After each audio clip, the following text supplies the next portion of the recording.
Japan 45. By the time a prime minister takes office, therefore, he has served in all the most prestigious ministries in the top party. Newest Great Britain, where party leaders and bureaucrats have virtually no informal social interaction. He will have benefited from decades of close contact between politicians and bureaucrats. He is familiar with the issues and knows key bureaucrats and party leaders personally. Having served over many of them for informal information and advice, he can draw on his former personal assistants in each ministry and on his friends in the media who formerly covered his activities and now cover various parts of the government. By letting LDP leaders select the Prime Minister from among themselves, the Japanese do not risk the election of a top official who has charismatic appeal but is unable to work effectively in the central government.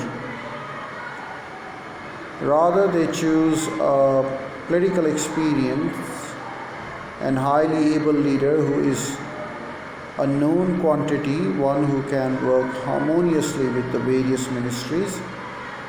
His knowledge of the policy and personnel may not be very adequate for him to act independently in matters of important policy, but he can make excellent use of experts benefited beneath him. The Japanese marvel that the United States,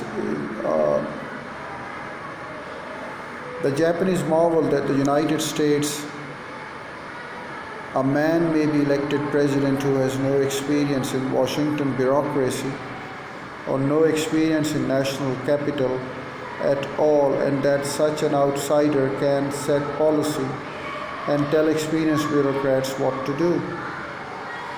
Such a patron, in their view, would destroy the pride and enthusiasm of leading bureaucrats.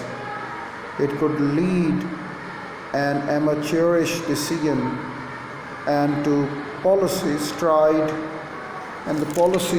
too closely to a single viewpoint.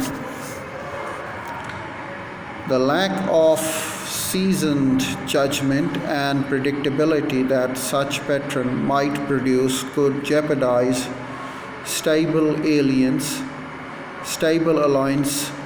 with foreign countries.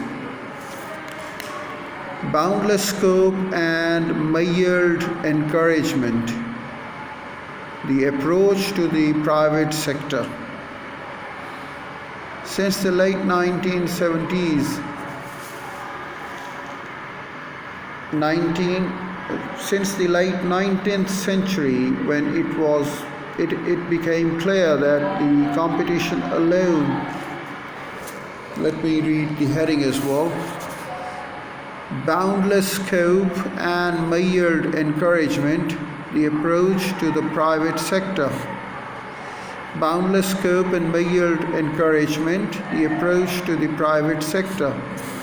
Since the late 19th century, when it became clear that the competition alone did not sufficiently serve the public interest,